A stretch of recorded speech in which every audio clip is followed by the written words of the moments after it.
Battle of Adwa, 1896. Preceding Adwa.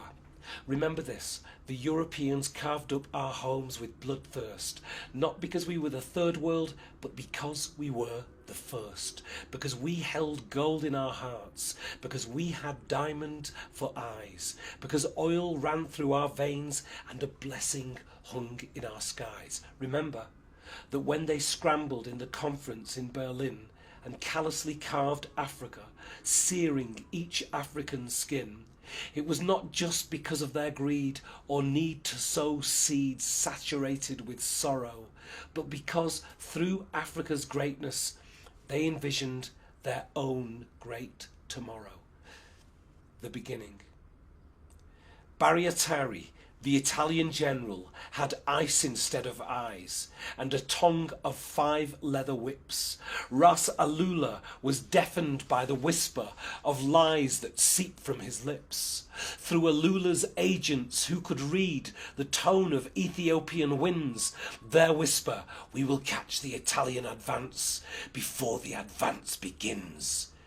And with the anger, that of lions, and a swiftness of eagle's wings, Alula rose magnificent and rode to the foot of Menelik the king. With all their 5 generals, Menelik growled, 5 armies and damned attacks. It will take one strong Ethiopia to break their stiffened backs. Meantime, with pomp and primitive greed, the Italians embarked on their plan. They left for Adwa from Entisco, with nighttime a shroud for each man.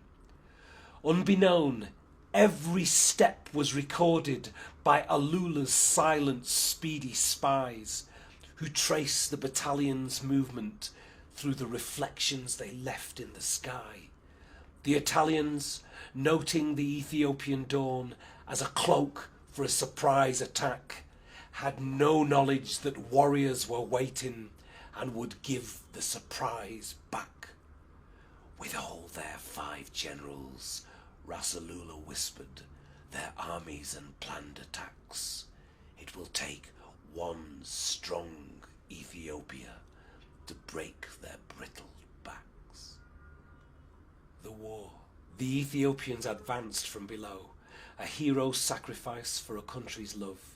Suffice as they fell and blood spilled for another flank to rain from above, and so unveiled complex manoeuvres of hope and honour for history, whose aim was the breaking of evil and the waking of victory. The Ethiopians from all provinces, gathered with truth as protection, descended around Adwa with justice and honour and unity as their weapon. The cracking, snapping of rattling rifles awoke the morning sun. From the ridges the Italians poured fire. The Battle of Adwa begun. With all their 5 generals Ras Mangisha fought, with their armies and their attacks. It will take one strong Ethiopia to snap their stiffened backs. The victory. It seemed the more Ethiopians were killed, then twice as many returned. The more they tried to drench their spirits, the more the spirits burned.